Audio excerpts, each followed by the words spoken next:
to ServicePlus Academy's course, Becoming a Motorpreneur. The next module for us today that we're going to discuss is called Inventory Setup. Until now, what we have discussed is we have discussed the entire concept of two-wheeler servicing centers. We have discussed the opportunities, the market, the research and all that stuff. We've also discussed a little bit on the manpower side. We've discussed a little bit on the technical aspect of the workshop layouts, the tools and the equipments.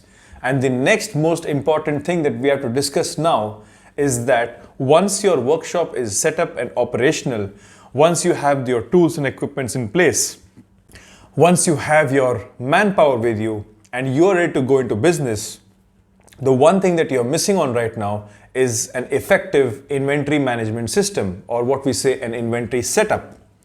You see, when it comes to two-wheeler servicing, the majority of the consumption that happens in the way of spare parts.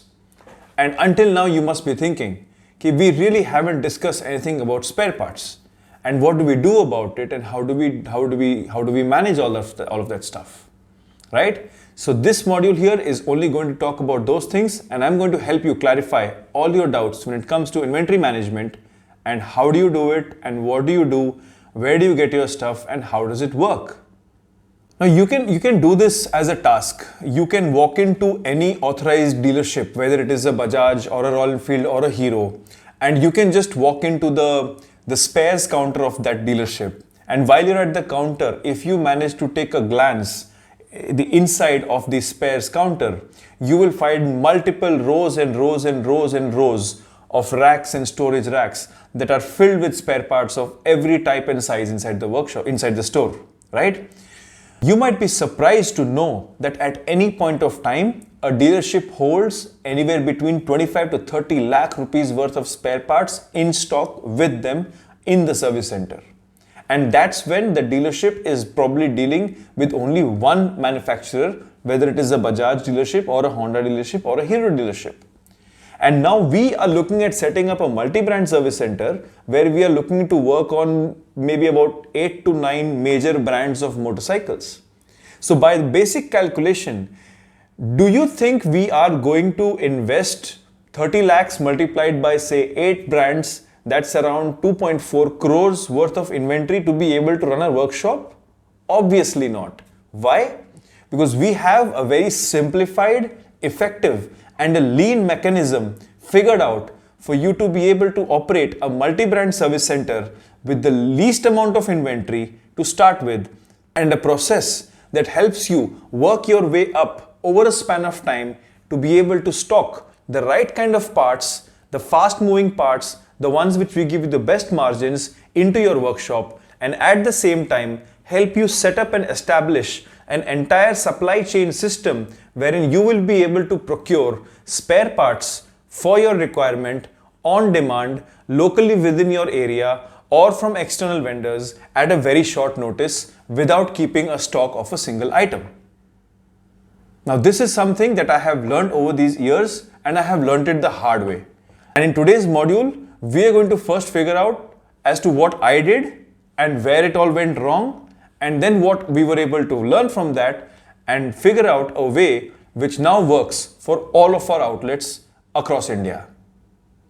To be able to even get into the basics of inventory management, let's try to understand what are our inventory requirements in the first place and why do we need them, right?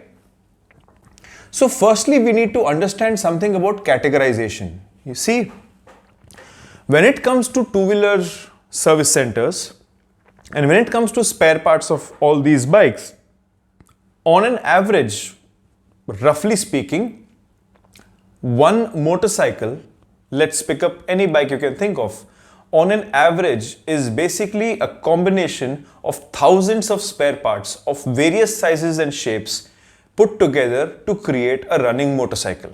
When these motorcycles are designed and engineered, they are designed in such a way that they require minimum maintenance for the maximum amount of time.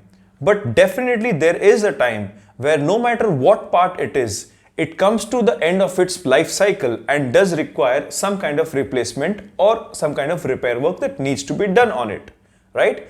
So you cannot avoid you cannot avoid servicing. It is inevitable based on the number of kilometers you ride the motorcycle or based on the number of years that you have kept the motorcycle with you, right? So now what we have understood and we have learned this the hard way over so many years is that all of these thousands of spare parts in a motorcycle can broadly be categorized into 4 main categories as per our understanding. So the first category that we are going to discuss about are the extremely fast moving spare parts.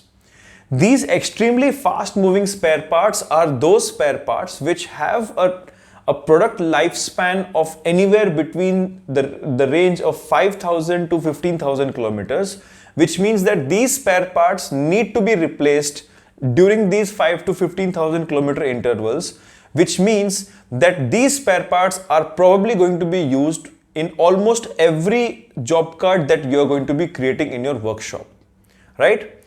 The second category of spare parts are those spare parts that might be needing a replacement in the product lifespan of anywhere between 15 to 30,000 kilometers, which means that these spare parts, the second category of spare parts, might not be as fast moving as the first ones and therefore might not be needed to be stocked as frequently and as diligently as the first category of spare parts, right? The third category of spare parts that we have are those spare parts which have a product lifespan of over 30 to 40,000 kilometers and beyond. And those are the spare parts which now start entering the rare territory of spare parts, in which means that these spare parts right now these spare parts do not necessarily need to be stocked with you at all in the first place and can be and should be purchased on demand only when the job comes to your workshop. And the fourth category of spare parts that we have seen are spare parts that are basically having a very extended long time of lifespan but will be needed to be replaced only in case of an accident or a mishap. In this case, for example, for you to understand, I'm going to be giving you certain examples of all these categories. So parts like your air filters, oil filters, engine oils, brake cables, spark plugs, brake shoes, brake pads are all the parts which fall into your first category, because all of these parts will eventually be replaced within the 5 to 15,000 kilometer interval of the motorcycle, irrespective of what motorcycle it is.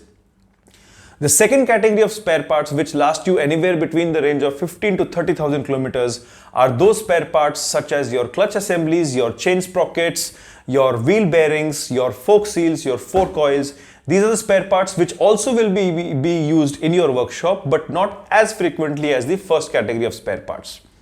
The third category of spare parts I was talking about is basically those spare parts which primarily fall inside of an engine. Like we have your timing chains, we have your tappets, we have your bore piston assemblies, your pistons, your piston rings, your crankshafts, and all the other equipment that you can find primarily inside of an engine.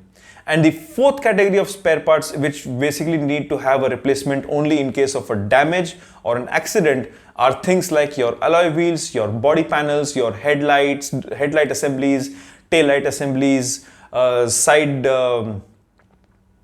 gear shifters, chassis of your motorcycles, the suspension bush, the stay bushes, etc. Alright. So what we have done right